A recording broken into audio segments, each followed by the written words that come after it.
The morning I slid the train ticket back across the counter and watched the depot clock tick past my future was the first time I understood that a man can feel his life split clean in two without making a sound. You've never seen a sky like ours in northern Montana in late October, not unless you've stood under it with something to lose. It stretches so wide and blue it makes a fellow feel both mighty and small, and that morning the air had a bite to it, sharp as a snapped twig. Freight cars groaned along the tracks behind Miller's Feed and Grain, steel wheels complaining like old men in church pews. The smell of diesel drifted across Main Street and mixed with pine smoke curling out of stovepipes. I remember thinking that even the wind seemed to hesitate, as if it knew something important was about to be decided. I was 23, grease under my nails, shoulders strong from lifting engine blocks, and I had a folded envelope in my coat pocket that felt heavier than iron. Inside was an offer from a growing aircraft company out in Seattle. They'd come through Billings recruiting mechanics who weren't afraid of long hours and tight tolerances. Someone had passed along my name, said I had a steady hand and a good ear for engines. I'd taken the bus west for an interview, first time I'd ever seen a city that big. Lights everywhere. Streets humming even after midnight. The smell of saltwater and possibility. They told me I could apprentice on aircraft engines, real airplanes, not just the crop dusters that sometimes rattled over our valley. There were diagrams pinned on the walls, sleek fuselages sketched in blue pencil. The supervisor talked about jet propulsion like it was the next chapter in the book of Revelation. "You're young," he'd said. "This industry's only going up." He shook my hand as if we were already colleagues. I rode the bus back to our town with my head buzzing louder than any engine I'd ever tuned. My father met me at the depot that night. He stood under the flickering yellow light, collar turned up against the wind, hat pulled low. The old garage sat a block away, tin siding rattling whenever a gust barreled down from the foothills. The painted sign, H. Kowalski and Son Auto Repair, was peeling around the edges, the sun newer and brighter than the rest. He'd added it when I came home from the army in '56. "Well?" he'd asked, not looking at me directly. "They want me," I said. He nodded once, slow. Figured they would. The freight train rolled through just then, long and unhurried, the cars clanking like a string of thoughts no one wanted to finish. We walked back toward the garage without saying much. That was our way. Words were tools, you used them when needed. The garage smelled of gasoline, warm rubber, and the pine smoke that drifted in every time the door opened. There was a pot-bellied stove in the corner, a thermos of coffee on the workbench, and oil-stained rags draped over a peg like tired flags. I'd grown up on that concrete floor, chasing bolts that rolled into corners, handing my father wrenches before I could read their sizes. He'd lost my mother when I was 12. After that, the garage wasn't just work, it was the shape of our survival. Business had been thinning since the railroad started cutting jobs. Fewer families meant fewer cars needing tune-ups. The big dealership over in Havre was stealing customers with glossy ads and easy credit. We kept going on stubbornness more than profit. 2 days after I got back from Seattle, my father collapsed between the Buick and the tool chest. I remember the sound more than anything, the dull thud of his body hitting concrete. For a second I thought he'd dropped a transmission. When I turned and saw him twisted on the floor, eyes open but not seeing, something inside my chest went tight as a drum. The doctor said it was a stroke. Not the worst kind, but bad enough. His right side went weak. His speech came out slurred and slow. He lay in the small hospital room with the curtains half drawn, the smell of antiseptic and boiled cabbage thick in the air. Outside the window, snow had started to fall, soft and steady, collecting on the pickup's hood. "You go," he tried to say on the third day, the words sticking together. "Seattle." I leaned close so I could understand him. His hand, once so steady on a wrench, trembled against the blanket. "We'll see," I told him. "You just focus on getting back on your feet." But we both knew the truth the way men know the weather without looking up. The letter from Seattle stayed in my coat pocket. I'd take it out at night in my room above the garage, unfold it under the single bulb, and read it again. Apprentice mechanic. Advancement opportunities. Relocation assistance. They even mentioned housing near the plant. I could picture it, rows of workers streaming out at dusk, the city glowing like a carnival. I imagined writing home about the engines I'd helped build, watching airplanes carve white lines across the sky and knowing I'd had a hand in their flight. Down below, the garage sat dark most evenings. Without my father, customers drifted away. Word travels fast in a small town. Some folks assumed we were closing. Others just didn't want to risk bringing their cars to a one-man shop already rumored to be struggling. I started opening earlier, closing later. The cold crept under the doors before dawn, and I'd fire up the stove, pour coffee from the thermos, and wait for headlights to swing into the lot. Sometimes none came. The wind would rattle the loose tin siding, and I'd swear it sounded like laughter. On Main Street, the neon sign at the Silver Spur bar flickered every night, buzzing red and blue against the dark. I'd walk past on my way home from the hospital, hands deep in my pockets, boots crunching over snow that drifted against pickup tires. Inside, men my age laughed too loud, talked about oil fields in Wyoming or construction jobs in Spokane. A few had already left town and come back for visits, wearing sharper jackets, carrying themselves like they'd seen something bigger. One evening, my friend Cal stopped me outside the bar. "You still heading west?" he asked. "Thinking on it." He slapped my shoulder. "Don't think too long. This town's drying up like last year's hay." He wasn't wrong. The railroad yard used to hum all night, engines idling, brakemen shouting over the wind. By 58, the trains still came, but fewer men worked them. The moan of a freight horn at dawn sounded lonelier somehow. I began sleeping on a cot in the hospital room so I could help my father to the bathroom when he needed it. He hated that. Pride was the one muscle the stroke hadn't weakened. When he managed to grip my hand with his left and squeeze, I felt the weight of everything he'd built with those calloused fingers. One afternoon, the Seattle supervisor called the hospital. I'd left our number with him, thinking maybe I could buy some time. The nurse waved me over to the desk. "We can't hold the position forever," the man said through the receiver. His voice was all business, clipped and certain. "You've got talent. But we've got other applicants." I looked down the corridor toward my father's room. The window at the end framed the mountains, already capped in snow. A freight train whistle drifted in faint and mournful. "I understand," I said. "Are you in or out?" The question hung there, clean and sharp.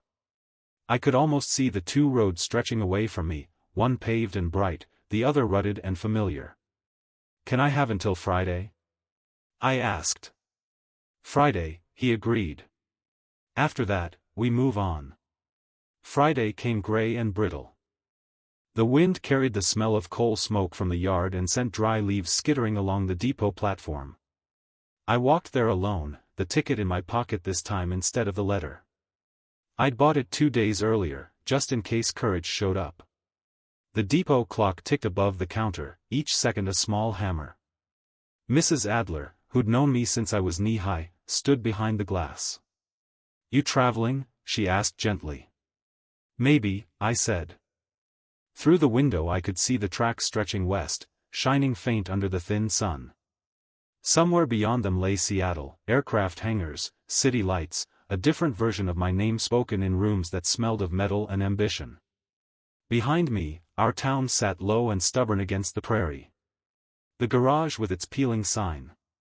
The hospital room with my father staring at a ceiling he'd never noticed before. Main Street with its flickering neon and empty storefronts. Snow threatening again in the clouds. The whistle of the westbound train sounded in the distance, long and lonesome. Mrs. Adler held out her hand for the ticket.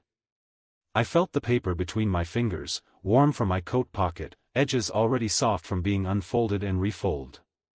For a moment, I saw myself stepping onto that train, not looking back, letting the rails carry me toward noise and speed and a life that climbed higher every year.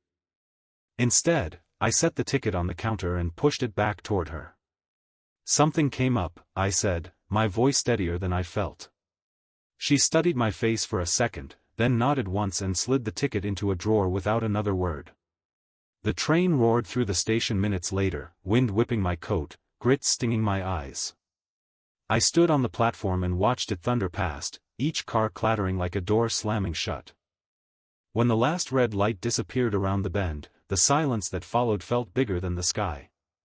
I stood there until the rails stopped singing and the cold worked its way through my boots, then I turned my collar up and walked back toward Main Street with the peculiar calm of a man who has just set down a burden and picked up another. The first weeks after that felt like trying to start an engine in deep winter. Everything sluggish, stubborn, unwilling to catch. I reopened the garage full time, hung a hand-painted sign in the window that read open, and sent word around town that H. Kowalski and Son was still breathing. I'd wheel my father from the hospital into the passenger seat of the pickup once he was strong enough, drive him down to the shop, and sit him near the stove so he could watch me work. He couldn't turn a wrench anymore, not properly, but his eyes followed every move. Timing, he'd mutter thickly if I lingered too long adjusting a distributor. Or he'd tap the arm of his chair twice when he thought I was about to over-tighten a bolt. We developed a language of nods and small sounds. It wasn't the same as before, but it was something. Business came back slow. Mrs. Jensen brought her Ford in for a tune-up because, as she said, "Your father fixed my husband's truck in '42, and that ought to count for something." Old man Kearns limped in with a tractor carburetor wrapped in burlap. Even Cal, who still talked about Wyoming oil fields, brought his Chevy by and paid in cash without haggling. There were days when the wind rattled the tin siding so hard it sounded like applause, and I'd laugh to myself at the joke of it. "Hear that?" I'd say to my father. "We're a regular success story." He'd try to smile, one side of his mouth lifting higher than the other. Winter settled in hard that year. Snow drifted against the tires stacked beside the garage, and mornings began in darkness broken only by the yellow cone of light above the workbench. I'd pour coffee from the thermos, thick and bitter, and watch my breath fog in the air until the stove warmed the place enough to feel my fingers. Freight trains moaned through the cold dawns, long notes that seemed to stretch clear across the plains. Every time a jet crossed the sky, thin silver streak against endless blue, I felt that quiet ache. It wasn't sharp anymore, just present. I'd pause, rag in hand, and follow it until it vanished. Sometimes I'd imagine that one of the engines inside that plane might have passed through my hands if I'd chosen differently. Then a customer would clear his throat, or my father would rap his cane on the floor, and the moment would fold back into the day's work. In the spring, I met your grandmother properly. Oh, I'd seen Ruth around town before. Hard not to notice her, she walked like she meant to arrive somewhere. She taught second grade at the elementary school and wore her dark hair pinned back in a way that made her look both stern and kind. One afternoon she brought her Plymouth in, complaining of a knocking sound. "I was told you're the man to see," she said, brushing windblown hair from her eyes. "That depends," I replied. "You looking for a miracle or a mechanic?" She laughed, clear as a bell. "I'll settle for a mechanic." The knocking turned out to be nothing dramatic, loose lifters, easily adjusted. But she stayed while I worked, asking about the garage, about my father, about why I hadn't left like so many others. I told her the short version. She listened without pity, which I appreciated. "Well," she said when I finished, "my students' fathers say this town needs men who stay." "That so?" "That's so." She paid her bill in exact change and left behind the faint scent of lilac soap. I found myself hoping her car would act up again. Ruth began stopping by with pies, accidentally baked in excess. She'd sit with my father by the stove, reading aloud from the newspaper when his eyes tired. I'd catch him watching her with an expression that mixed gratitude and mischief, as if he approved of my taste. One evening, after locking up, I walked her home under a sky so crowded with stars it felt like the whole universe had leaned in close. The railroad yard clanked softly in the distance. Neon from the silver spur flickered red against the snowbanks. "You ever regret it?" she asked suddenly. "Regret what?" "Not leaving." The question hung between us like breath in the cold. Sometimes, I said honestly. But not the way people think. I don't regret staying with him. I just wonder about the other life. The one that keeps going somewhere else. She slipped her hand into mine, steady and warm. Every life keeps going somewhere, she said. Just not always where the maps say. We married in '61, small ceremony at the church with the white steeple that leaned slightly west from years of prairie wind. The town turned out in numbers that surprised me. Folks I hadn't realized were watching had apparently been taking notes on our persistence. They brought casseroles, tools, envelopes with a few folded bills tucked inside.